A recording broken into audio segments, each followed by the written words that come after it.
雕像馆里一只过于逼真的断手，引起了小男孩的密切关注。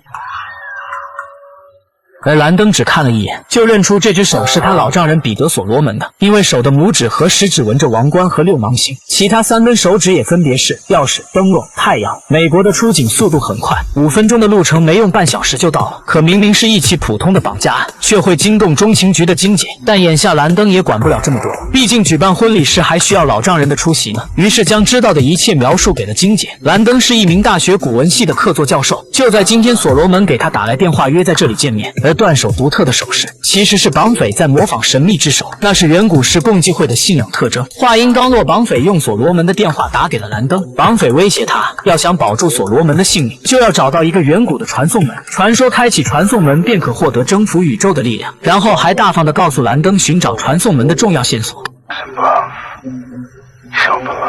根据最后这8个字，兰登拿起固定断手的木台，果真底部写着一串字符。可兰登和金姐看了半天也没看明白所表达的含义。金姐要求请中情局的技术团队研究一下，但兰登却提议先发个朋友圈，让古文界的专家们破译最好。对面一脸懵逼的大山终于说话了：两位大仙，你们觉得会不会有另一种可能？东西被你们拿反了。根据上面的数字来到所罗门的秘密实验室，平日里从来没有人来过，就连开门的锁孔都极其的特殊。可兰登发现走廊上的烛台和这扇门附近的明显不一样，金合欢枝条被共济会当作永生的象征，果然它就是开门的钥匙。但恶魔也悄悄向他们逼近，大家都没有注意到烛台正发生着细小的变化。房间的内部更像是共济会的反思室，用来反思自己的死亡。兰登擦去粉末，看到了利维坦的十字架，上面的双重十字代表着人与人之间的平衡和真理，与无限符号合并在一起后，象征着无限宇宙。可最让兰登惊讶的是，墙上古老的拉丁文咒语，好像是所罗门特意写下的，就为引起有心人的注意。可就在这时，走廊的两侧突然开始收缩，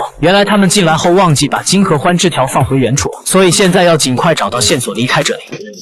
Dissolution, represented by the dissolving of calcifications. These letters are calcifications.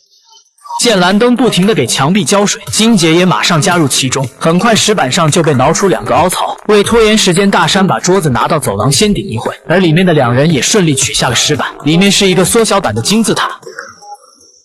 拿到想要的东西，大家都火速向外跑，唯独兰登迟迟不肯离开，因为他小时候掉进过枯井，从那以后就患上了严重的幽闭恐惧症。可面对生死离别，他别无选择。